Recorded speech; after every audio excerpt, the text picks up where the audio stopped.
Hello my dear friends, कैसे हो आप सब। हम जैसे कि ये सीरीज़ कंटिन्यू कर रहे हैं जो कि है PYQ सीरीज़।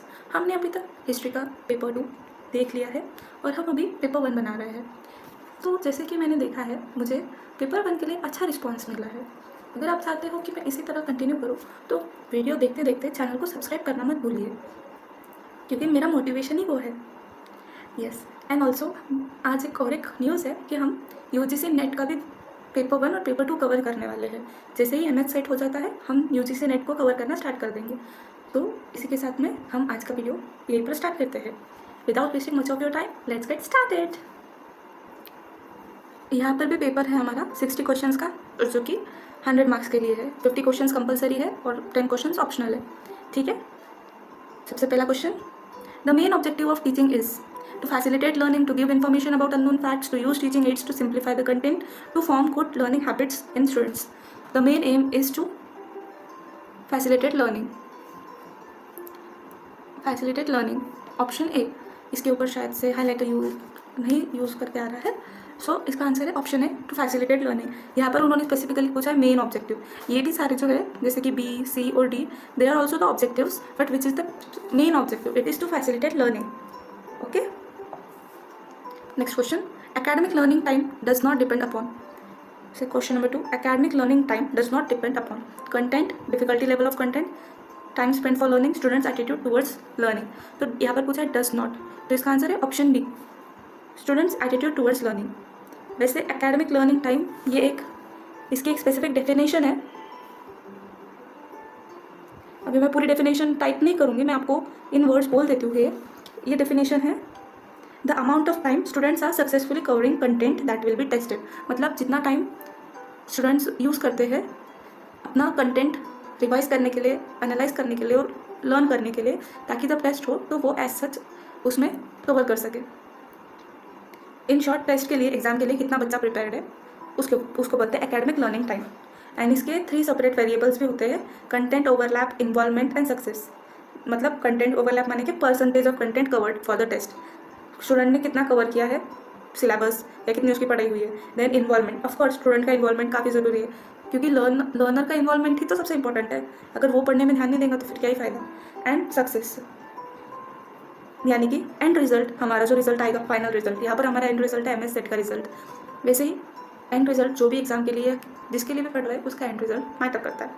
ठीक है, ये मैंने आपको किसके बारे में बोला है? एकेडमिक लर्निंग टाइम, ALT, इसके बारे में बोला।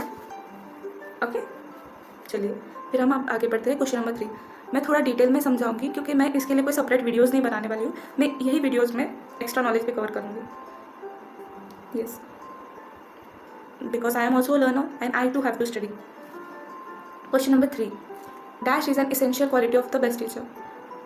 Strong subject knowledge, genuine interest in teaching, language fluency, good presentation. तो क्या चाहिए टीचर को? इसेंशियल क्वालिटी पूछे। टीचर में कौन सी क्वालिटी इसेंशियल होनी चाहिए? Genuine interest in subject in teaching. अगर टीचर को इंटरेस्ट ही नहीं है पढ़ाने में, तो फिर उनको कितना भी स्ट्रॉन्ग सब्जेक्ट नॉलेज रहे, लैंग्वेज फ्लुएंट रहे, वो कितने भी अच्छे से प्रेजेंट कर पाए, it is of no use. So this is the essential quality. बाकी ये सारी भी क्वालिटीज़ ही है जो टीचर में होनी चाहिए। ओके, एंड वाई मैंने अभी ये जो बात बोली है, ये इसलिए बोली है कि मुझे भी प्रिपेयर करना है, बिकॉज मैं आपके साथ में ही प्रिपेयर कर रही हूँ। मैं अगर आपको कुछ बता रही हूँ तो मेरा भी उसी के साथ प्रिपरेशन हो रहा है, एंड मेरा भी फिर आपके साथ में प्रिपरेशन हो जाएगा, तो रिवीजन करने में मेरे लिए भी ईजी रहेगा, और आपके लिए भी एक ही जगह पर सब मिल रहा है तो रिवीजन करने में हेल्प हो जाएगी। ओके, चलिए आज ज़्यादा बातें नहीं करेंगे आप। Dash, fourth, in dash method of teaching teacher uses the maxim known as specific to general. यहाँ पर ये वर्ड को ध्यान दीजिए, स्पेसिफिक टू जनरल जाना है। अगर जनरल टू स्पेसिफिक जाना है तो उसके लिए एक अलग टर्म रहता है, एक अलग मेथड होती है। अगर हमको स्पेसिफिक टू जनरल जाना है तो इसके लिए होता है इंडक्टिव मेथड। अभी मैं इंडक्टिव मेथड का मतलब क्या होता है कि आपको जर्नल लॉ और principle is derive from a study of a particular object और specific processes. Form of reasoning होता है ये एक तरह से, and it is based on logic that if something is true for a particular case and is further true for reasonable adequate number of cases. मतलब एक चीज़ के लिए सही है तो बाकी सब के लिए भी सही है। ठीक है, इसमें स्पेसिफिक से जनरल की तरफ जाना है, और जो हमारा डिडक्टिव है इसमें जर्नल से वाइस वर्सा है, जर्नल से स्पेसिफिक की तरफ जाना है डिडक्टिव मेथड में, वो जनरल टू पर्टिकुलर।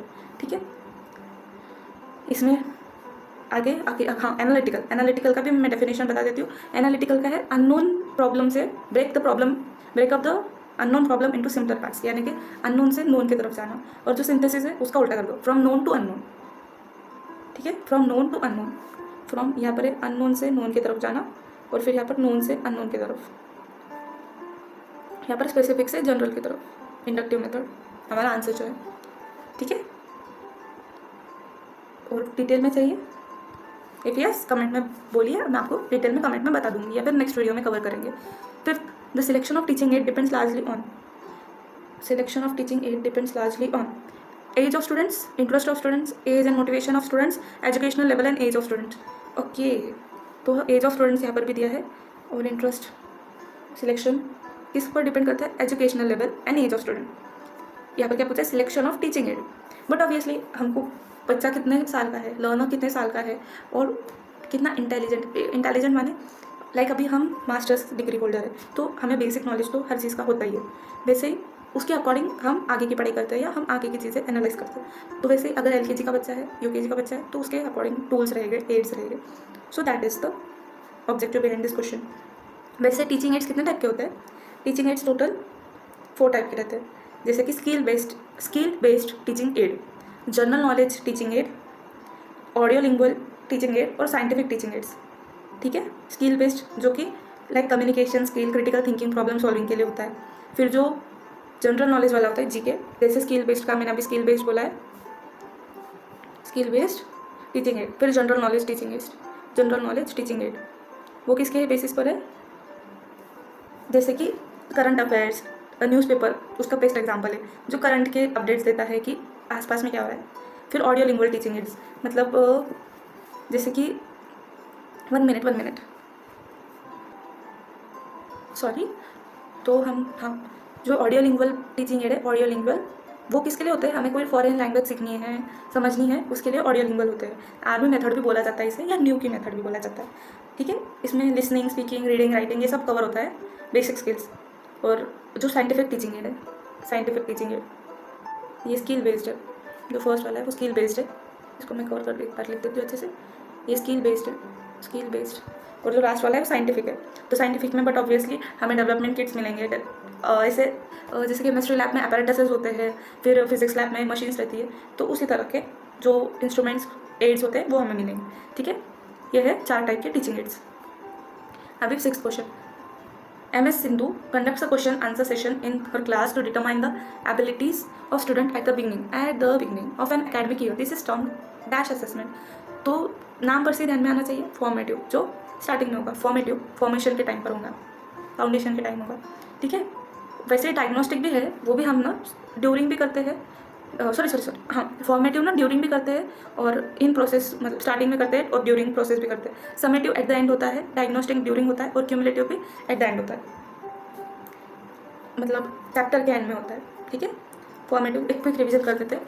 फॉर्मेटिव कब होता है, बिगनिंग एंड ड्यूरिंग। फॉर्मेटिव कब होगा, beginning and during the instructional process to know the mastery in content and previous knowledge, ठीक है।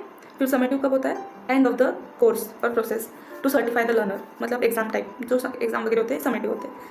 Sums up how much the student has learned over a period of time. फिर जो diagnostic होते हैं ये कब होते हैं, during the process, diagnostic DT during the process, वो इन्वेस्टिगेट करने के लिए, या फिर जो लर्नर में कुछ डिफिकल्टीज है, हमने इसके पहले भी डायग्नोस्टिक लर्न किया था, लर्नर्स में कुछ डिफिकल्टी है उसको जानने के लिए हम डायग्नोस्टिक यूज़ करते हैं। उसके बाद में आता है क्यूमुलेटिव कब यूज़ करते हैं, इंक्लूडेड इन एवरी चैप्टर, मतलब एंड में जो आता है ना, क्या बोलते हैं, क्वेश्चन आंसर्स वगैरह जो रहते हैं उसको क्यूमुलेटिव बोलते हैं। उसमें चैप्टर टेस्ट या कुछ दिया हुआ आता है। Yes, it was a quick recap. अभी 7th, dash thinking enables us to write statements and develop arguments in a step by step coherent manner, accurate, scientific, logical, clear। अब यहाँ पर लॉजिक लगाकर लॉजिकल थिंकिंग कर दीजिए answer. Logical thinking ही हमें enable करती है टू राइट स्टेटमेंट्स, ठीक है। एक्यूरेट यानी कि जो एकदम ट्रू या रिलेवेंट डाटा है उसी को लिखना। फिर साइंटिफिक है जिसको एक साइंस का बेस रहना चाहिए। और क्लियर यानी कि एकदम स्ट्रेट फॉरवर्ड वे में बोल देना है कि ये मुझे लगता है और ये मेरा आर्ग्यूमेंट है। नाउ 8th का question, which one of the following is the reference management software. अभी एंड नोट, टर्निटिन, कॉपीस्केप, वाइपर। तो इसका आंसर है and note, option A and note, ठीक है। रेफरेंस मैनेजमेंट सॉफ्टवेयर के यहाँ पर जो पूछा है वो क्या होता है, एनीबडी? सिंपल वर्ड्स में अगर चाहिए तो ठीक है, मैं वैसे बोल देती हूँ। Use for recording and utilising references. Simple आपको अगर कोई रेफरेंस यूज़ करना है पहले का दिया हुआ और उसको अपने प्रोजेक्ट में मैनेज करना है, मैनेजिंग प्रोजेक्ट रेफरेंसेस कंपनी के लिए या किसी इंडिविजुअल के लिए, खुद के लिए या फिर अपने कंपनी के लिए, तो हम तब रेफरेंस मैनेजमेंट सॉफ्टवेयर का यूज़ करते हैं। ठीक है, is a software for scholars and authors to use for recording and utilising bibliographic citations, in short references, as well as managing project references either as a company or an individual. ठीक है, और 5 best reference management programmes कौन से हैं? रेफवर्क्स है, Zotero, and note, Mendeley, साइटेंशी। ठीक है, और जो ये ट्यूनेटिव है ये एक इंटरनेट बेस्ड पैलेग्रिज्म है। फिर कॉपी स्पेस भी वही है, ऑनलाइन पैलेग्रिज्म डिटेक्शन, और जो वाइपर है वो एक एंटी पैलेग्रिज्म सॉफ्टवेयर है। ठीक है, आजकल तो ऐसे क्वेश्चंस बहुत कम आते हैं, बट फिर भी हमें नॉलेज रहनी चाहिए। अभी जितने पहले के पेपर थे उसमें तो ये मतलब 23, 22 के पेपर में तो नहीं आया है। 9th question number 9, the dash of a research article is placed near it's beginning, summary, abstract, synopsis, preface. It's abstract, हाँ इसको एक तरह से समरी ही बोलते हैं, बट रेफरेंस रिसर्च के लिए इसे एक स्पेसिफिक नेम दिया हुआ है एब्स्ट्रैक्ट। ये ब्रीफ समरी, मतलब ब्रीफ समरी बोले तो शॉर्ट में बता देता है कि ये रिसर्च में क्या लिखा हुआ है, रिसर्च आर्टिकल में क्या लिखा हुआ है। Review conference proceedings, it's a brief summary of research article. ठीक है, और ये हमेशा बिगनिंग में ही होता है क्योंकि यही हमें को एक समरी दे रहा है, तो एक रिकैप देता है पूरी चीज़ का। Abstracting and indexing services for various academic disciplines are aimed at compiling a body of literature for that subject. इतना कुछ नहीं, बड़ा चढ़ा कर बोला हुआ है। चलो 10th क्वेश्चन करते हैं। मैं एक बार थोड़ा फॉन्ट ठीक है दिख रहा है ना, क्लियर है। 10th का है, a proposal that may provisionally serve as the starting point for further research is known as. Okay, ये तो हमने लास्ट पेपर में हाइपोथेसिस का मीनिंग चेक किया था, तो अब इसमें आया है। और एक चीज़ है, आपने ऑब्जर्व किया है क्या 23 के पेपर से कंपेरेटिवली जो अभी के पेपर से थोड़े डिफिकल्ट है, पेपर की डिफिकल्टी कम होने की जगह, बढ़ने की जगह कम हो रही है। मतलब लाइक अभी के जो 23, 22, 21 के पेपर्स हैं ये सॉल्व करने लायक है। जो 22 में नहीं हुआ था, 21 और 20 में लाइक ईजी पेपर्स थे। अभी जो पहले पेपर्स थे ना वो थोड़े बहुत टफ थे, और पेपर 2 में इसका वाइस वर्सा बोल सकते हैं। पर PYQ का नॉलेज बहुत हेल्पफुल है। A proposal that may provisionally serve as a starting point for further research is known as working hypothesis. Hypothesis क्या होता है, हमने लास्ट पेपर में पढ़ा था, आप जाकर चेक कीजिए, और मुझे इस वीडियो में कमेंट करना है कि हाइपोथेसिस का डेफिनेशन क्या है। मैंने लास्ट वीडियो में बताया है काफ़ी अच्छे से, क्वेश्चन ही था पूरा, तो उस पर हमने बात भी की है। हाइपोथेसिस, वर्किंग हाइपोथेसिस वो क्या होती है? This hypothesis is used as a foundation tool for research process. Okay, it is an educated guess or assumption to start the research. We will also see the other one-sided hypothesis. It is a statistical test in which critical area of a distribution is one-sided. Alternative hypothesis will be accepted instead of null hypothesis. Then उसके बाद में inductive hypothesis है that the statement holds for a particular, like specific से particular, inductive method उसी की तरह। To prove the inductive step one assume the induction hypothesis for and then uses this assumption to prove that the statement holds for. थोड़ा difficult है ये वाला। फिर non directional simply state that there will be a difference between two groups or conditions but does not say which will be greater or smaller. मतलब it's non directional, direction ही नहीं दे रहा है कि कौन सा बड़ा है कौन सा छोटा है। Okay, 11th, are you more comfortable in Hindi और English? Please let me know this also because it will be more convenient to make the further videos. 11th, research problems with a high dash are commonly considered to be more important than those with lower. Check the words. यहाँ पर comparison है. There is clear comparison. In the last video we talked about total importance. In the previous video of 2019 we talked about the relative importance. Similarly यहाँ पर भी relative importance के बारे में compare हो रहा है. तो relative importance जब आता है तब होता है impact factor, और ये कब आता है total, ये कब आता है टोटल इंपॉर्टेंस के टाइम पे आइगन फैक्टर आता है और आइजन फैक्टर। ठीक है, अभी ये चीज़ तो भूलना ही मत कि अभी हमने 3-4 बार रिपीट कर लिया यही टाइम पर, यही 3-4 पेपर्स में। अभी एच इंडेक्स क्या होता है ये पे पढ़ लेते हैं। Is a metric for evaluating the cumulative impact of an author's scholarly output, measures quantity with quality by comparing the publication to citations. Author का कितना इम्पैक्ट हुआ है रीडर्स पर, और फिर I10 स्कोर क्या होता है? Number of publications with at least 10 citations. Productivity of scholar कितना प्रोडक्टिव है, कितने बुक्स देता है प्रोडक्शन कंपनी को, Okay, 12th. A dash is a short-term intensive course for a small group emphasizing problem solving or learning newer techniques. Workshop. It's a workshop. Option A. Workshop. Solutions to problems. It is a guided practice. Short term होती है but obviously intensive. जैसे कि काफ़ी companies हैं जो पहले workshop arrange करती है और फिर हायर करते हैं. सेमिनार क्या होता है? Meeting where a group of individuals assemble together to discuss a significant topic. Seminar में डिस्कशन होता है टॉपिक्स के ऊपर. ठीक है. एक social gathering type.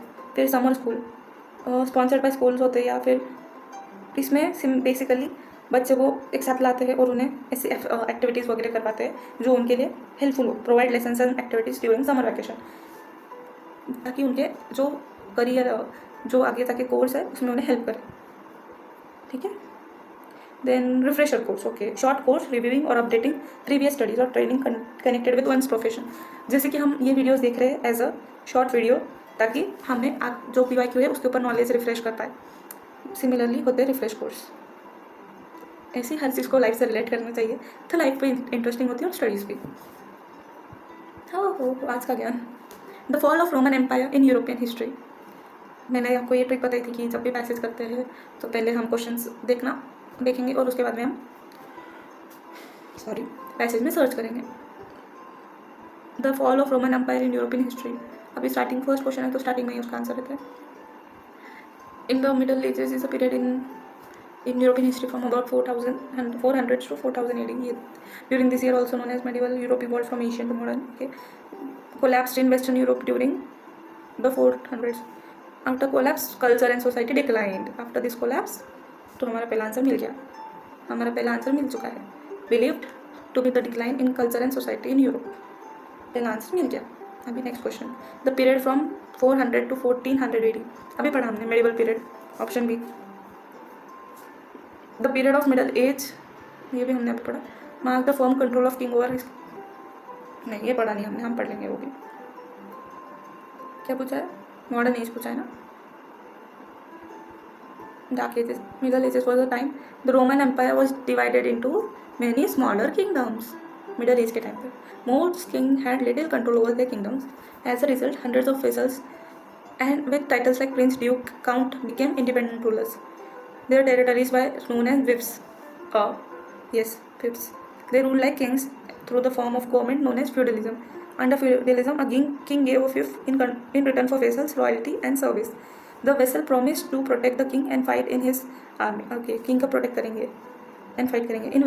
The vassal in turn would give part of his fief to people who promised. तो fief को कौन सर्व करेंगे और protect करेंगे? people.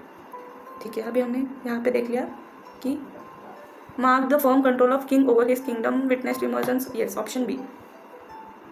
Okay. Witness the emergence of many smaller kingdoms in Europe was the most passive period in European history give impetus to the idea of central. हमारा इसका answer मिल गया.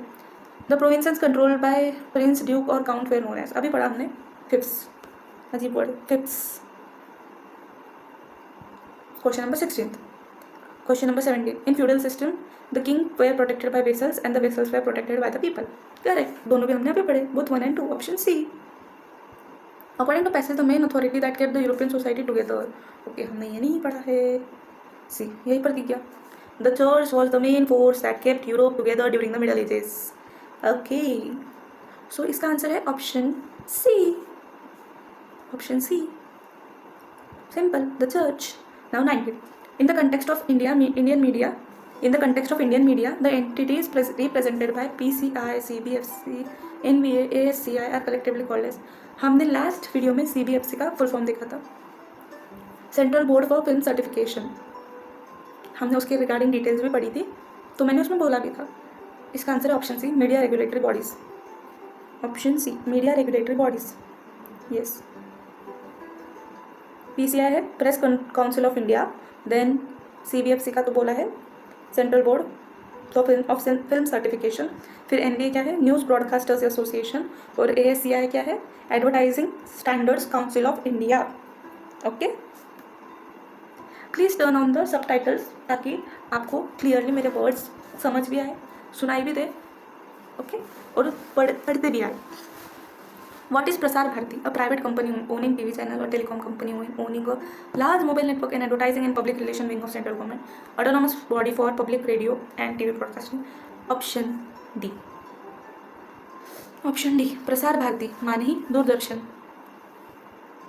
एक्ट ऑफ पार्लियामेंट से बनी हुई है statutory autonomous body. Okay. और 21. विच of the following is not correct statement in the context of communication? Not correct. Non-verbal communication predates verbal communication. Yes. Non-verbal messages are culture and context independent. No. Non-verbal clues may complement as well as contradict verbal messages. Okay. Non-verbal capacities are more innate in us than verbal. Okay. Option D. Okay. Predates verbal communication. हम कुछ बोलने से पहले action करते हैं lips या फिर हाथ से या कुछ, तो ऑप्शन ए करेक्ट है. Non-verbal messages are culture and context independent. कैसे? उनको तो डिपेंड होना ही पड़ेगा ना. वो डिपेंड करते हैं जो सेंडर है, जो बोलता है, स्पीकर है, उसके कंटेक्स्ट, उसका कल्चर, उसको उसके ऊपर वो डिपेंड करेगा ही. देन नॉन वर्बल क्लू में complement as well as contradict. Yes. कभी कभी हमारे एक्शंस हमारे वर्ड्स को जस्टिफाई नहीं करते हैं. इनफैक्ट मेरे भी एक्शंस कभी कभी मेरे वर्ड्स को जस्टिफाई नहीं करते जब आंसर की में गलत आता है. I understand. Option D. Non verbal capacities are more innate in us than verbal. Yes.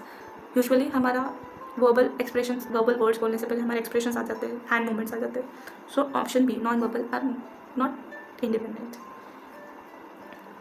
22. The categorization of human communication into interpersonal, group, mass communication is mainly based on technical medium involved, nature of messages exchanged, number of participants, effectiveness of communication. Okay. Option D. Number of participants, interpersonal, group, ये सारे उसी पर depend. Interpersonal क्या होता है? Face to face between two people. फिर interpersonal within self, खुद से खुद में बात करना. मास कम्युनिकेशन बहुत सारी पब्लिक को एक साथ में कन्वे करना मैसेज. ग्रुप कम्युनिकेशन है इतना बड़ा ग्रुप ना रहकर छोटे से ग्रुप में अपने बात पहुंचाना. Identify the correct pair from the following. Teaching in classroom, group communication. Yes, group communication का best example. Evaluating answer sheets, non verbal.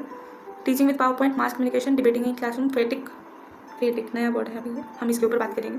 So option is A. Evaluating answer की. ग्रुप कम्युनिकेशन बेसिकली क्या होता है? More than 2 members. जो interpersonal में है 2, उससे ज़्यादा रहे तो वो ग्रुप कम्युनिकेशन होगा. ठीक है. Basic example.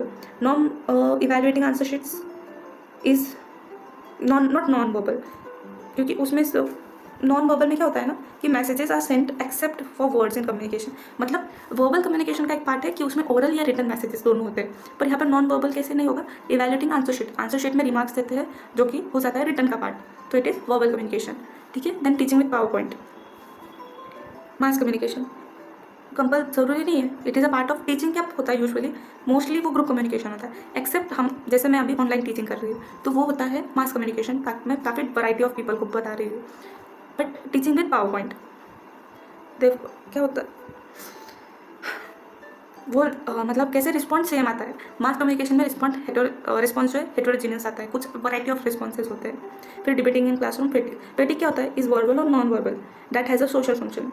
जैसे कि किसी को हाय बोलना, ग्रीट समवन या say goodbye, start conversation. Simple, सिर्फ स्टार्टिंग का. पर डिबेट तो एक इंटरपर्सनल हो सकता है ना, वो काफ़ी 2 लोगों के बीच में काफ़ी लंबा चलता है, डिबेट रहता है, डिस्कशन होता है. ओके. फेटिक का मतलब है इन्फॉर्मेटिव, मतलब starting, not informative, just a start of communication. I know video बड़ा होने वाला है ये, but I really have to cover all the points because the exam is approaching. 24. The perspective that communication is essentially a meaning making process logically implies that sender is more important, medium is more important, transmission is more important, decoding is more important. Option D. Decoding is more important. किसी भी communication का success उसके decoding किस तरह से होता है उसी पर डिपेंड करता है. अगर मैसेज प्रॉपर्ली डिकोड नहीं हुआ है और वो गलत फीडबैक अगर सेंडर को चले जाएगा तो it will create a lot of problem. Now the questions are on maths. हम ये एंड में देखेंगे या अभी देखना है? ठीक है, हम अभी देखते हैं. 25. A person on a bicycle travels from a place X to a place Y by speed 30 km and coming by speed 20 km. What is the average speed of the person in the tour? अब यहाँ पर पूछा है average speed. Okay. तो पहले 30 kilometre then 20 kilometre. तो basically ये question average का है. हम सपोज एवरेज स्पीड देखेंगे. एवरेज स्पीड का फॉर्मूला क्या है? एवरेज स्पीड है total distance by total time. ठीक है, ये एवरेज स्पीड का फॉर्मूला है।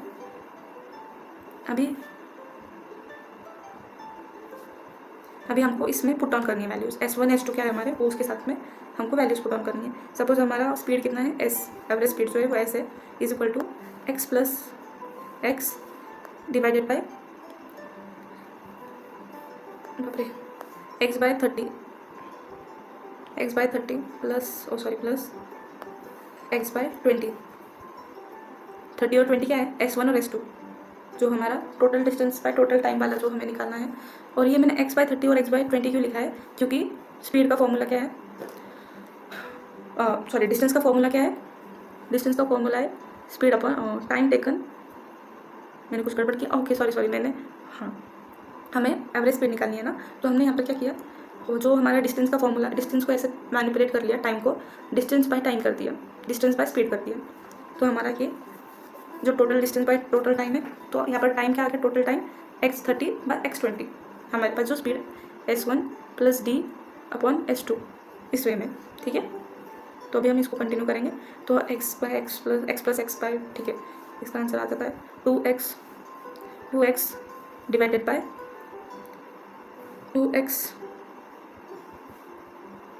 2x upon 2x plus 3x upon 60। अभी मैंने यहाँ पर क्या किया है, एकदम सिंपल सा LCM मेथड, 30 इंटू 20 600 होगा।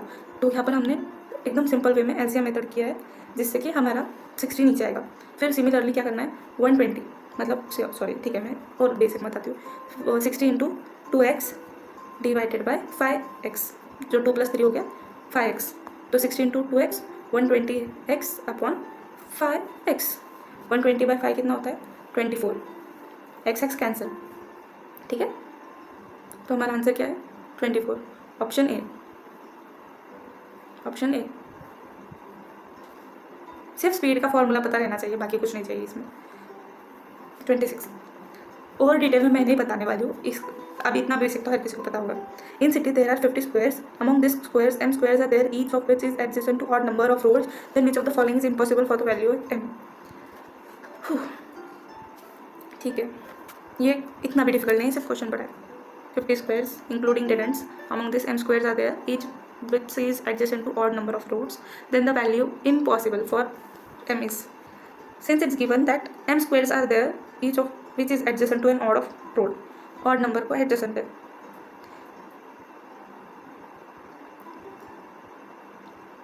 odd number, odd और even पता है ना, तो odd क्या होता है, 3 5 7 9 11 13 15। बाकी की ये जो तीनों है ना, ये even नंबर है। अरे ये चल क्यों नहीं रहा, ये इवन नंबर है। इतना इजी क्वेश्चन था ये।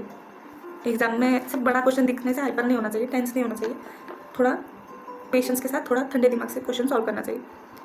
Okay, in an arbitrary group of 6 people, which of the following situation is impossible. At least 5 of them know each other and 2 of them do not know each other. At least 4 of them know each other, 3 don't know. No 3 know each other and no 3 unknown to each other. No 4 of them know each other, or there is person known to everyone. Other, इसका answer है option C.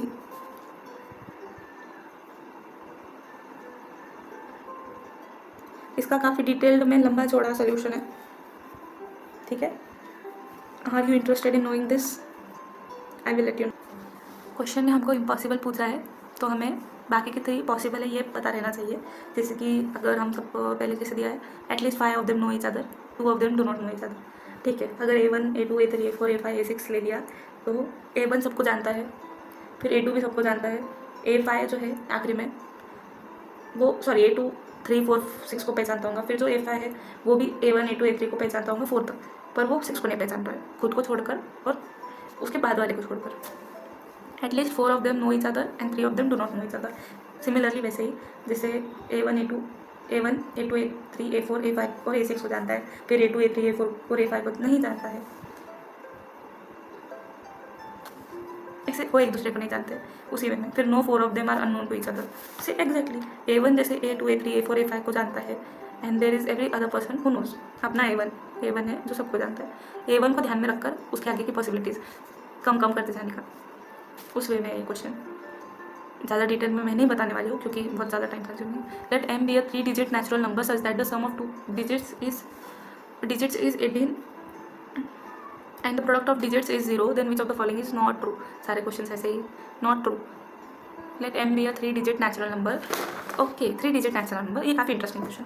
Says that the sum of the digits is 18, sum 18 होना चाहिए, sum माने कि plus, then the product यानी कि multiplication of the digit is 0। Okay, मतलब हमारे क्वेश्चन में हमारे जो ये सम है 3-digit नेचुरल नंबर, उसके अंदर ना एक 0 रहना चाहिए। Then which of the following is not true? Not true, अभी नॉट ट्रू पूछा है। ऐसा नंबर जिसका 18 टोटल आएगा तो वो है 9 + 9 18, 9 2 18, तो हम नंबर लेंगे 990 नंबर ले लो और अभी उसको हर तरफ से डालो। m इज़ डिविजिबल बाय 3 या 990 या फिर 909 ऐसे भी लेना, ये भी ले सकते हैं, ठीक है। तो ये नंबर है डिविजिबल बाय 3 भी है एंड 9 भी है, ठीक है। As it sums divisible by 3 and 9, फिर दिस नंबर आर इधर डिविजिबल बाय 10 और 101। यस, 990 और 909 है डिविजिबल। फिर इधर m इज ऑड और divisible by 11, m is odd, yes. अगर वो 990 ले रहे हैं तो डिविजिबल आता है और m इज ऑड, ये ऑड नहीं है, ठीक है। फिर क्वेश्चन नंबर डी क्या है? m is divisible by 9 and divisible by 13।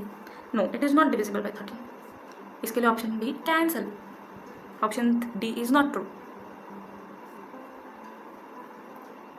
चलो, क्वेश्चन है इसका आंसर है 28 का डी।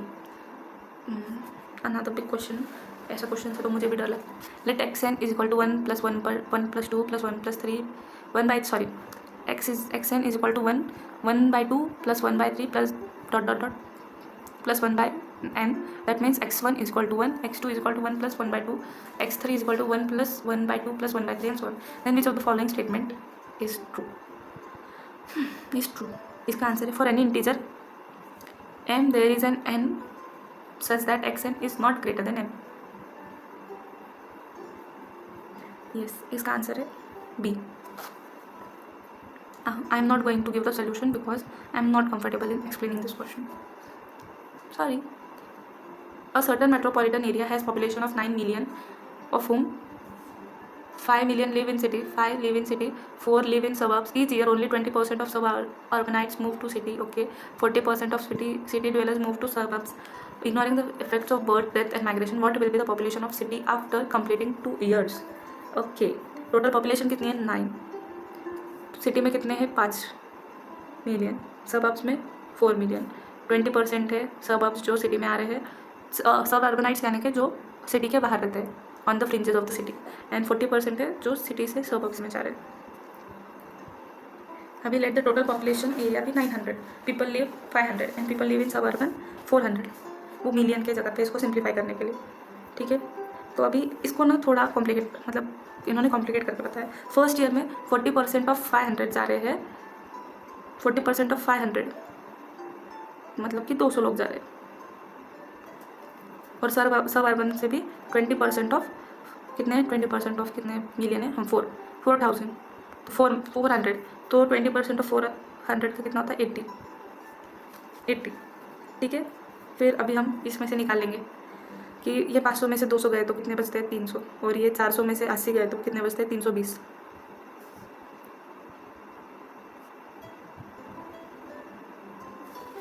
ये हो गया फर्स्ट ईयर का। और हाँ, और एक सॉरी, और ये 300 में से प्लस 80 ऐड होंगे क्योंकि आ रहे हैं ना, तो ये हो गया 380, ये आए हुए लोग, और इसमें प्लस 200 ऐड होंगे, तो ये हो गया 520। ये नहीं आए हुए हैं, ये फर्स्ट ईयर का है, फर्स्ट ईयर। फिर ऐसे ही हमको सेकेंड ईयर का देखना है। वापस से 40% ऑफ 380 कितना होता है? 152, तो फिर 380 - 152 228,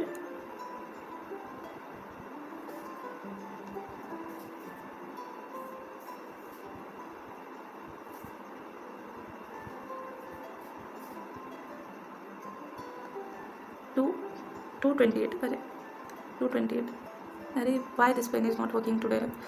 228, फिर वापस से 20% ऑफ 520, टोटल कितना हो रहा है? 104,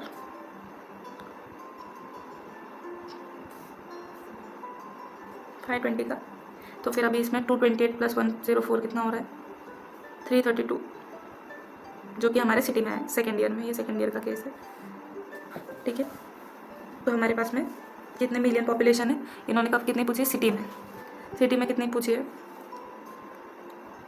ये नहीं वाली, ये जो है ना, ये वाली जो है हमारी सिटी की पॉपुलेशन है, ठीक है। तो ये 3.32 मिलियन। हमने इसको 100 में इसके लिए कन्वर्ट किया ताकि वो ईजी जाता है, ठीक है। Hope you guys understand. मैं इसको अच्छे से लिखकर अपने टेलीग्राम ग्रुप पर ये PDF अपलोड कर दूँगी। Okay, which of the following will complete the numerical series? 7, 15, 31 - 127। अभी तुरंत गैस करने के लिए सीरीज़ को ऐसे एनालाइज कीजिए। 7, 15, 15 - 7 कितना होता है? 8। यहाँ पर आएगा 8। 31 - 15, 16। मतलब ये 8 के टेबल के अकॉर्डिंग चल रहा है, पर 8 के टेबल के अकॉर्डिंग भी एक पैटर्न है।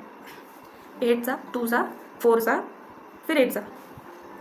सपोज देखो कैसे इन्होंने 8 1 सा 8, फिर 8 2 सा 16, फिर 8 3 सा ना लेकर 4 सा लिया है, 64। तो 31 प्लस 4 सा लिया है, तो 31 + 32 कितना होता है? 63। यहाँ पर आएगा 63। फिर 63 + 64 कितना होता है? 127। तो इसका आंसर है 63, ठीक है। यहाँ पर कितने से बड़ा? यहाँ पर 32 आएगा और यहाँ पर 64। हम काफ़ी स्लो जा रहे हैं ताकि हम पूरे डिटेल में कवर कर सकें। विच of the following will complete the series? BDF, HGL, HJL -W/A। B और D के बीच में एक का डिफरेंस C, ठीक है। D और F के बीच में भी एक का difference E, okay. Similarly HI, तो ये क्लियर हो गया। फिर इसके OPQ और NOP कैंसिल हो गया क्योंकि इनके बीच में एक का डिफरेंस नहीं है, तो ये दोनों तो कैंसिल हो गए। NPR और OQS, अभी हम उसके लिए एनालाइज करेंगे कि डिफरेंस कितने का है। B + 6 होता है H, फिर H + 6 करेंगे तो वो होगा N, पर N + 6 करेंगे तो वो W नहीं होता है, इसलिए नंबर एक से बढ़ रहे हैं। तो B + 6 H, H + 7 O, and O + 8 W। So answer है OQS, ऑप्शन B, ठीक है। NPR अगर +6 ले रहे होंगे तो वो NPR के थ्रू होगा, बट वो हमारा आंसर नहीं है क्योंकि आगे जाकर नंबर बढ़ रहा है। In the code language the word train is coded as SSZN ZJM, then the what is the code for the word study? Train. तो ये क्या है क्वेश्चन? +1 +1 -1 वाला क्वेश्चन नहीं है।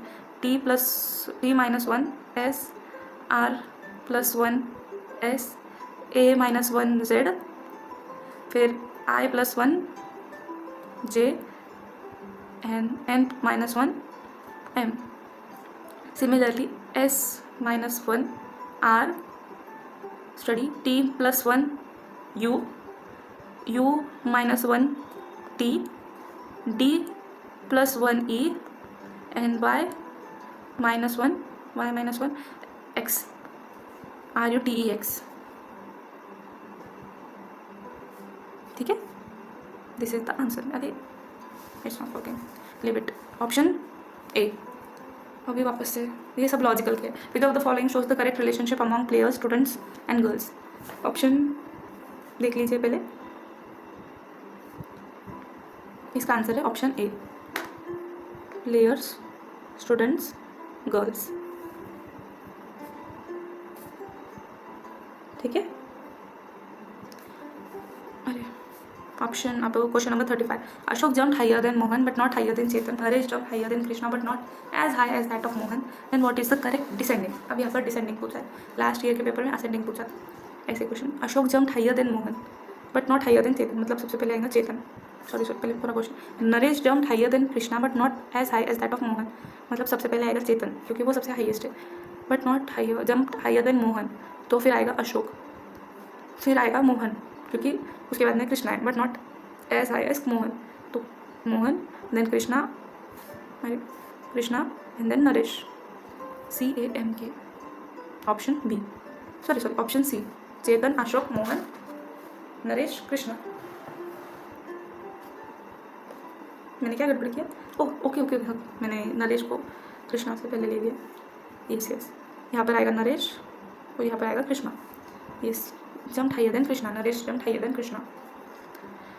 होता है कभी कभी। Based on the following, which of the following conclusions given below will follow? All social workers are politician, statement A. Some politicians are professionals, statement B. Then no social worker is the politician, all politicians are professionals. तो यहाँ पर basically क्या पूछा गया है? All social workers are politicians. तो सबसे पहले हमारा वेन डायग्राम, ये पॉलिटिशियन है, ये सोशल वर्कर है SW। फिर उसके बाद में सम पॉलिटिशियंस आर प्रोफेशनल्स, ये हमारा प्रोफेशनल्स के लिए P2, ये P1 और P2। ठीक है, तो क्या पूछा गया है?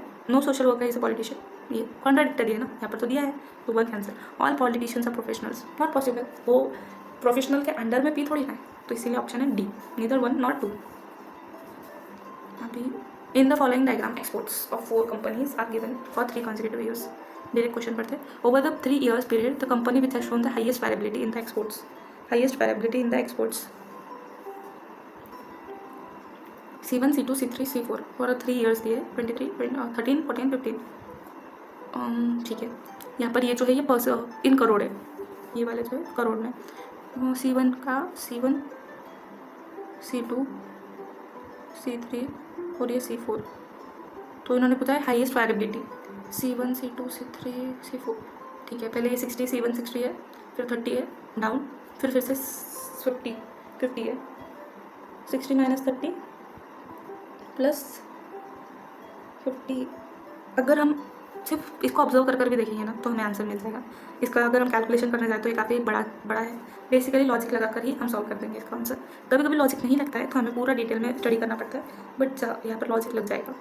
C1 का यहाँ पर डायरेक्ट 60 है, फिर यहाँ पर उन्होंने 30 ले लिया और यहाँ पर उन्होंने 50 लिया।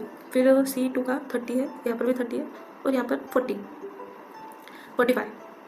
यहाँ पर। C3 का क्या बताया है? सबसे पहले 45 एंड ये 40।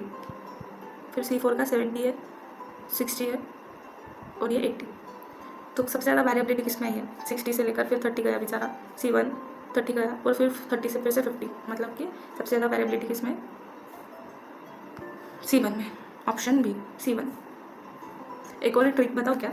ये बहुत ही इलॉजिकल ट्रिक है, बट कभी कभी क्या होता है ना, अगर chronologically answer C1 C2 C3 C4 ऐसे ABC नहीं दिया है ना, तो जब आंसर ऐसे अगर चेंज करना होता है, जैसे कि C1 अगर आंसर होता है या फिर 1 कोई भी आंसर होता है पर वो B की जगह पर होता है ना, तो वो आंसर होता है। ये मैंने ऑब्जर्व किया है अभी तक के पेपर्स में और मेरे अभी तक के एग्जाम्स में। Using the diagram above, question which of the 2 companies average exports can be considered to be close during the 3 years।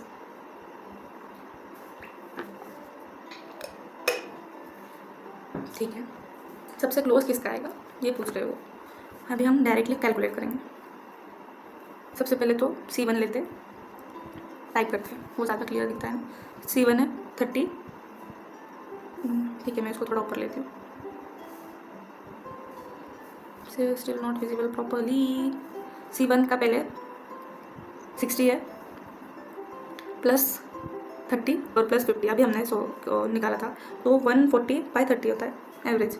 140/3। ये क्या हो रहा है? ये इधर क्यों जा रहा है भाई?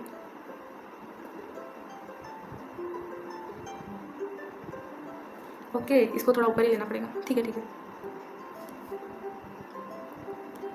हम यहाँ पर करते हैं। फिर उसके बाद में C2 का पहले 30 plus 30 plus 45 is equal to 105/3। फिर उसके बाद में आता है C3 45 प्लस 45 प्लस 45, तीनों साल 45 है C3, तो उसका क्या है? 135/3 इज इक्वल टू 135/3। अभी C4 का क्या है? इसमें वेरिएबिलिटी ज़्यादा अभी है। C70 plus 60 plus 80 is equal to 210/3। ठीक है, तो सबसे क्लोज कौन से है? 140 और 135, C1 और C3 क्लोजेस्ट। यहाँ पर उन्होंने पूछा था ना to be close, C1 and C3, option A. Close enough. अभी ये भी लॉजिकल है। A scientist collected 11 observations in a connection with a particular experiment and calculated the summary measures such as mean, median, variance, maximum and minimum. Later the scientists found that two observations 54 and 43 were wrongly recorded as 45 and 34. Okay, 45 and 34. Which of the following will be true in this context? अभी 34 54 को replace कर दो, 54 है वो हो गया, उसको 45 है एक्चुअली, एंड देन जो 43 है इट इज़ एक्चुअली 34. ठीक है. Corrected mean will be larger than initial mean. हाँ, क्योंकि वैल्यूज तो कम हुई है तो लार्जर नहीं होगा. सॉरी मीन पूछ रहे हैं ना उन्होंने. ओके हाँ, पूरे ऑप्शन पढ़ लेते. Corrected mean will be larger than initial mean. If the initial median was 36 then the corrected median would be less than 36. Okay, the initial variance and the corrected variance are the same. Okay, इसमें इन्होंने कितना 3 option दिए और पूछा है कि इसमें से सही कौन सा है. तो नंबर ऑफ ऑब्जर्वेशन कितने हैं? 11. स्टार्टिंग के लाइन में दिया हुआ है 11. फिर उसके बाद में रॉन्ग और राइट का अल्टरनेट किया है. तो mean for odd terms mean कितना होता है? n+1/2. 1 n+1/2. और फिर जो इवन नंबर के लिए होता है n/2 टर्म. ठीक है. मीडियन के लिए दोनों का मल्टीप्लाई एडिशन होता है. तो वेरिएंस का कैसे पता करते हैं? S2 साई समेशन xi माइनस मीन का square total square by n-1. ये फार्मूलाज है. ऐसे एकदम एग्जैक्टली तो फार्मूलाज मतलब याद नहीं रहते. तो इसका एकदम बेसिक वाला जो है मैं वो बता देती हूँ कि टोटल सम है 11. ठीक है. फिर करेक्ट टोटल कितना होगा? 11x माइनस 45 जो अभी नया आया है माइनस 34. मैं जो अभी इवन ऑड वाला जो डेफिनेशन ये बोल रही थी फॉर्मूला उसके बेसिस पर ये क्वेश्चन है. +54 +34 +43. ठीक है. तो ये टोटल कितना होता है? 11x + 18 कैलकुलेट करके देख लीजिए, आपको आंसर यही मिलेगा. मैं टाइप करके बता देती हूँ. We have to do the video fast. 11x minus 45 minus 34 plus 54 plus 34 plus 43. तो क्या आएगा? 11x + 18. तो इसको हम क्या करेंगे? करेक्ट मीन करेंगे. करेक्ट टोटल है ये 1 मिनट में यहाँ पर लिख देती हूँ. अभी ये why it is not working. Okay, ये टोटल है. ठीक है. अभी हम करेक्ट मीन देखेंगे. मीन कैसे निकालेंगे? मीन कैसे निकालते हैं? x/18 11x + 18/11 जो कि टोटल नंबर है. तो हम अभी मीन निकालने वाले हैं. इसका हमको मीन निकालना है. मीन कभी भी डिवाइड कर निकालते हैं उस तरह से. तो क्या आएगा? x + 18/11. Corrected mean will be larger then the initial mean. हमारा इनिशियल मीन कितना था? 11x + 18. अभी हमारा जो नया मीन है करेक्ट मीन वो x + 18/11. ठीक है. और इनिशियल मीडियन अगर 36 है जो ये दूसरा वाला जो क्वेश्चन है बी सेकेंड वाली कंडीशन, तो करेक्टेड मीडियन क्या रहेगा? Okay 1 minute. Corrected median 1 minute. हाँ, वीडियो थोड़ा बड़ा हो रहा है. इफ़ द इनिशियल मीडियन 36 है तो करेक्टेड मीडियन भी 36 ही रहेगा. मीडियन नहीं चेंज होगा. मीडियन माने कि मिड वैल्यू रहती है. तो यहाँ पर मिड वैल्यू है ना, ये चेंज नहीं होंगी. इसके लिए ये वाला रॉन्ग है. ये तो गया, तो मतलब 2 गया, ये भी गया, ये वाला तो गया. फिर अभी इन्होंने वेरिएंस पूछा है. Initial variance and corrected variance are the same. No, they are not same. अभी इसमें कैसा है ना, वेरिएंस वाला जो मैंने आपको बोला था S2 = summation xi minus x का होल स्क्वायर बाय n-1 ऐसा एक फॉर्मूला दिया हुआ है. तो वेरिएंस मीन के ऊपर डिपेंड करता है. As variance depends on means. Variance = mean पर डिपेंड करता है. डिपेंड का फॉर्म ऐसे बताते हैं डिपेंडेंट को. Variance depends on the mean. तो अगर यहाँ पर उन्होंने क्या बोला है कि ये सेम रहेगा, नहीं, हमारा मीन बदल गया है. हमारा जो नया मीन है ये वाला ये है ना, तो हमारा मीन बदल गया है तो वेरिएंस भी बदल जाएगा. इसीलिए सिर्फ ऑप्शन डी आंसर है, 1 ओनली. ओके. थोड़ा कॉम्प्लेक्स पार्ट है. पहले ना डिफिकल्ट आते थे थोड़े क्वेश्चन मैथ्स के. Percentage of students of a college who are involved in different sports activity are given in a pie diagram. Suppose there are 5240 students in this college. Which of the following are correct? अब approximately central angle of the portion corresponding to badminton is 58 degree. Approximately total number of students who play game is 54297. Approximately number of student who play tennis is less than those playing the cricket by 500. अच्छा, अभी यहाँ पर उन्होंने इतने सारे conditions दिए हैं और करेक्ट कौन सा ये पूछा है. Approximately central angle portion corresponding to badminton is 58 degree. 58 degree, ठीक है. हम डिग्री कैसे निकालते हैं? Percentage by total. Percentage by total degree कितना होता है? 360 डिग्री का होता है ना, इंटू 100. 0 कैंसर, 16 36. ओके, 4 जा 4 4 जा 4 9 जा 4/9. 57 5 4 5 9 जा 40. हाँ 45. ओके, इसका आंसर 58 के अराउंड ही आएगा. ये वाला करेक्ट है, 1 करेक्ट है. ठीक है, 57 समथिंग है कुछ तो भी इसका आंसर, तो ये वाला तो करेक्ट है. फिर आगे क्या पूछा है? As the total number is 5240. Approximately total number कितना हुए? प्लेस सम और आधा गेम है 4297, मतलब 4297. तो अभी हमको सेकेंड वाला कंडीशन बतानी है. सेकेंड वाली condition, not involve in any game 18% है. Not involve in any game 18% है. ठीक है, 100 में से 18% है. तो I forward. Approximately total number कितने हैं फिर वो निकालना है सेकेंड वाले. As the total number of students is 5240 और number of students can not be more than 5240. 1 minute.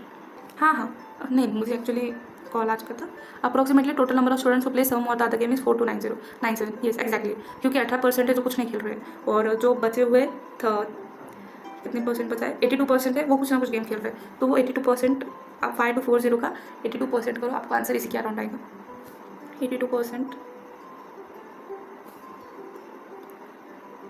मुझे टाइपिंग इस करनी पड़ेगी लगता है. ऑफ 5240 निकालो, अप्रॉक्स आंसर वही आएगा. कैलकुलेटर पर चेक कर सकते हो, और एग्जाम में अगर कैलकुलेटर तो अलाउड नहीं होता है हमें, तो उसके लिए मैथ स्ट्रॉन्ग होना चाहिए. ठीक है, अभी नेक्स्ट है approximately number of people who play tennis is less than those playing the cricket by 500. अभी इतना लिटरल है ये तो. टेनिस 8% है और 32% है. हम सिर्फ परसेंट पर से भी बता सकते हैं कि 500 तो कम नहीं है. ठीक है, वो जैसे हम परसेंटेज कैसे निकालने का है? 32/100. फिर 8/100% निकालना है. 32% बाय टोटल परसेंट, 32/100 इंटू 100. वैसे ही फिर 32% ऑफ 5240, फिर 8% ऑफ 5240.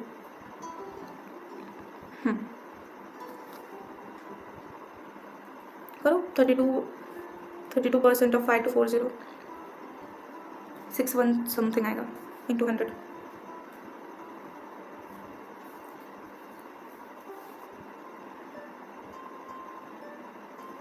610 कुछ तो भी ऐसा आएगा इसका. 610 और 8% ऑफ 5240 करो, ये आएगा 152 के approx. Is less than those playing the cricket. No, अभी 610 माइनस 152 करने का ऑप्शन तो ये है हमारे पास में, पर 1 2 3 का ये ऑप्शन ही नहीं है. इसके लिए हमने इसका आंसर A and B दिया हुआ है, जो कि हमारे आंसर की में है. उसके अकॉर्डिंग ही हम जाएंगे. ठीक है, I know, but we don't have any other option. 32% of, हाँ ये मैंने इसमें कुछ तो भी गड़बड़ की है शायद. आप एक बार खुद आप चेक कर लीजिए और मुझे प्लीज़ कमेंट में बताइए कि मैंने क्या गड़बड़ की है. जस्ट बिकॉज मैथ्स से नॉट गुड, ये बहुत बार प्रॉब्लम आता है. अभी हम नेक्स्ट क्वेश्चन करेंगे. मैं इसके लिए फ़ॉन्ट थोड़ा छोटा कर देती हूँ. विजिबल है. The number of distinct path from V to city R without going through any city more than once. Okay, V से R तक जाना है हमें without going through any city more than once, मतलब एक ही बार जाने का हर सिटी में. तो VUTR, फिर VQR है एक. ये काफ़ी बेसिक है ना, V Q R, V P Q R लेंगे, फिर वी यू टी आर, फिर V U T S R, फिर वी क्यू, हाँ ये भी लेंगे ना, V Q T R, V Q T S R, total 6 हो गए। सो ऑप्शन है 6, ऑप्शन डी 6 डिस्टिंक्ट पाथ। फिर वापस से और एक क्वेश्चन है, which consider the following the number of distinct ways in which city R can be reach from Q, मतलब क्यू से आर जाना है, क्यू से R without going more than once.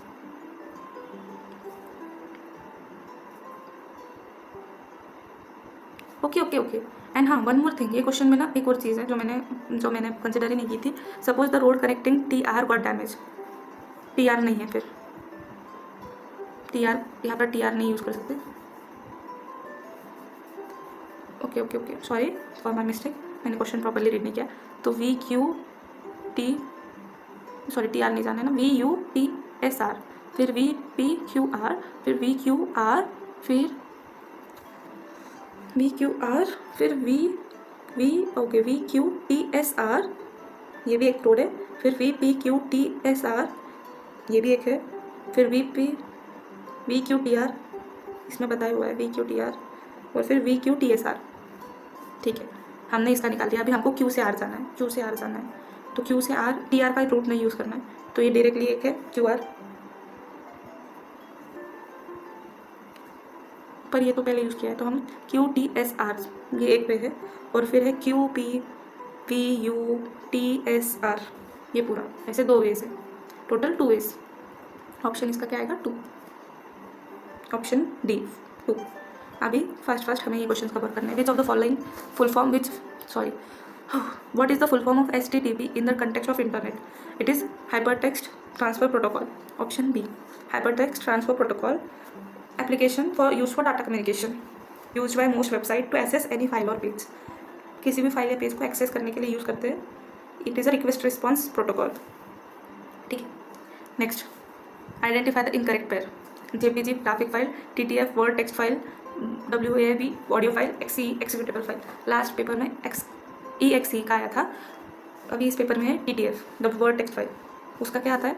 TXT, इसका है TXT वर्ड टेक्स्ट फाइल का, word text document file TXT। Okay, बाकी भी मैं बोलूँ क्या, कुछ ऑप्शंस जैसे डॉक्यूमेंट का डॉक आता है, फिर PDF का पोर्टेबल डॉक्यूमेंट फॉर्मेट माने PDF, फिर PNG portable network graphics, PPT का क्या आता है? Power point presentation. ठीक है, GIF का क्या है? Graphics interchange format. Incorrect, correct ascending order, mega, tera, peta, giga. Okay, तो सबसे पहले आता है मेगाबाइट, फिर gigabyte, terabyte, petabyte. Last video में हमने इसके ऊपर भी डिस्कस किया था कि मेगाबाइट है 10⁶, गीगाबाइट है 10⁻, मैंने कुछ सुना है, हाँ मैंने, ये 12 है 10⁻12, और ये है 10⁻15, और ये 10⁻6 और 10⁻9। Okay, in the context of internet, the facilities in which the server application allows many users to create and edit pages on a website through their browser is called wiki, option D wiki.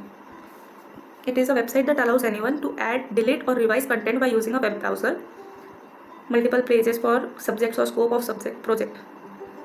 Wikipedia, इसका मतलब क्या है? Wikipedia जो हम अभी use करते हैं, कुछ भी सर्च करना है तो Wikipedia. What identify the correct chronology of the internet facilities from the following. Okay, तो इसका है IMDb, Google, YouTube, sorry LinkedIn and then YouTube सबसे लास्ट है। ऑप्शन ए IMDb है 1990, गूगल कब आता है 98, ये हमने पिछले वीडियो में देखा था, सर्जी ब्रेन, फिर लिंक्डइन 2003, एंड यूट्यूब कब आया हुआ है? YouTube is recent 2005। Yes, thanks to YouTube, education study was become very easy. Identify the correct pair. Google का है सर्जी ब्रेन, हॉटमेल का है, हॉटमेल के कौन है? सबीर भाटिया है, Wikipedia Jimmy Wales, correct, option C correct है, जिमी वेल्स, एंड यूट्यूब है Steve Chen and Hurley Jawed Karim, ये मैंने लास्ट वीडियो में भी बताया था। Bhopal disaster is cause due to methyl isocyanate, Bhopal tragedy जो कि है man-made disaster, methyl isocyanate, option A. Then the major cause of waterborne disease is due to contamination by sewage. उसी से waterborne diseases होती है ना, sewage water. Mangrove is a special type of ecosystem is found along estuaries, option A. Then Kyoto Protocol, repeated हुआ है, is an agreement reduce global warming, climate change protocol है. Montreal Protocol, it is on ozone depletion. Water resource is a key for the dispute between states. Kaveri dispute is between Karnataka and Tamil Nadu. Kaveri water dispute काफ़ी famous dispute है ये. इसके लिए एक separate board भी बनाया हुआ है, कमेटी है. Which of the following is a national park in Maharashtra? Navegaon, Nagarhole, Madhav. It is Navegaon. It is in Gondia district. Gondia. Bandhavgarh का है मध्य प्रदेश, नागरहोल है कर्नाटक में और माधव है एमपी में. ये नागरगढ़ एमपी है, बांधवगढ़ एक्चुअली है, नागरहोल का है कर्नाटक, एंड देन माधव है एमपी में.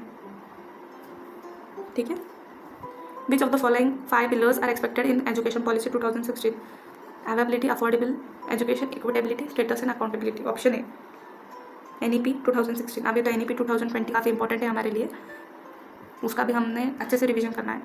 Education is manifestation of divine perfection already existing in a man, defined by Swami Vivekananda. इन्होंने एजुकेशन पर काफ़ी इंपॉर्टेंस दिया है. Vedanta. Identify the correct answer of the articles in its provision. इसका आंसर है ना, आंसर की में 2 है, 57 नहीं है. यस, इसका आंसर है, आंसर की में 2 दिए हुए है, DNC. तो हम इसको ना एक ही ले लेंगे, DNC कंसिडर करने की जगह पे D कंसिडर करेंगे, क्योंकि आंसर की में दिया हुआ है DNC, दोनों भी दिया हुआ है. Article 81 condition for affiliation and recognition, procedure of 82 procedure of permission to grant, 83 affiliation procedure. And actually ना 84 मुझे सही, मैंने जो देखा है 84 उसके अकॉर्डिंग ना सही आंसर C होना चाहिए, क्योंकि 84 क्या है ना, procedure of recognition of institution, procedure of grant of affiliation नहीं है. सैम पित्रोडा, ये हमने 2020 के वीडियो में कवर किया है. Sam Pitroda NKC chairman. NKC is national knowledge commission. इन्होंने काफ़ी सारे मिशंस में भी कंट्रीब्यूट किया है. जो father of India's communication revolution, NKC chairman भी है ये नेशनल नॉलेज कमीशन. और इनके टाइम पर ही, ये राजीव गांधी के टाइम पर थे. Veterinary education is related to medical education. इसका भी आंसर की में ऑप्शन B and C दिया है, पता नहीं क्यों, but it is medical education, जो जानवरों के लिए पशु वैद्यकीय शिक्षण. Then what is the full form of the word AICTE? It is all India council of technical education. Option C. Hope you like today's video. I know today's video was big, थोड़ा बड़ा बन गया आज का वीडियो, but we have covered all the important points. And do like, share and subscribe. Thank you.